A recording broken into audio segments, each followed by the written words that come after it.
Fazla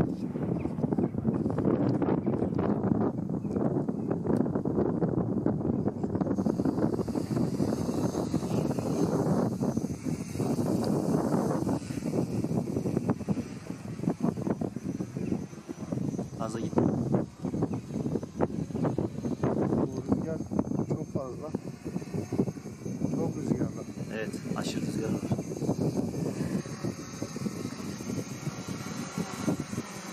Ben şu tarafa geçeyim, güneşe arkam alayım ben.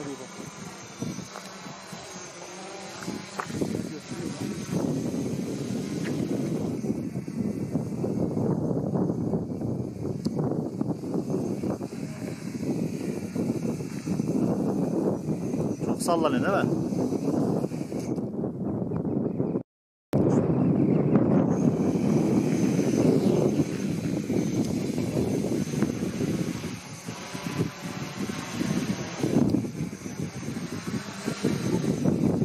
Fazla yükselirsen Rüzgar alıp götürür. nasıl uçtuğu görünüyor. Gayet. GPS'i şu an devreye sokabilirsin, bu kadar yüksekte olmaz mı? Şey yapacak işte. Çok diyor ya. Başlangıç noktasında. Evet. Bence de denemez.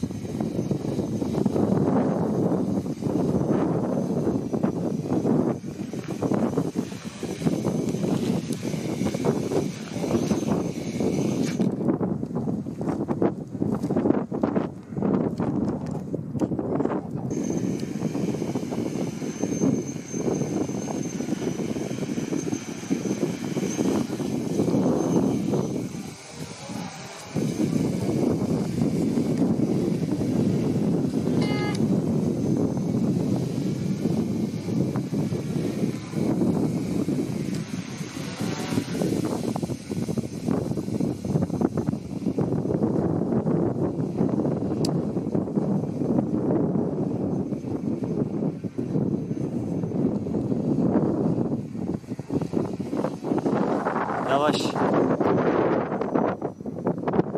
Çok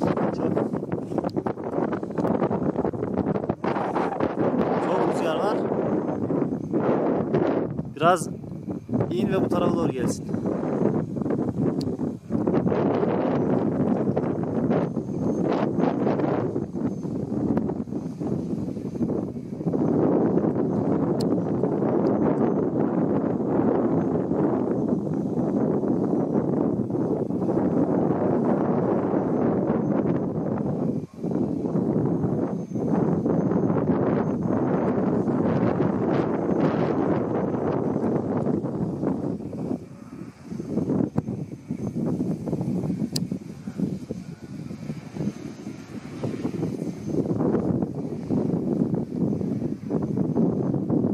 GPS'i aktif ettin mi? Bu tarafa gel biraz.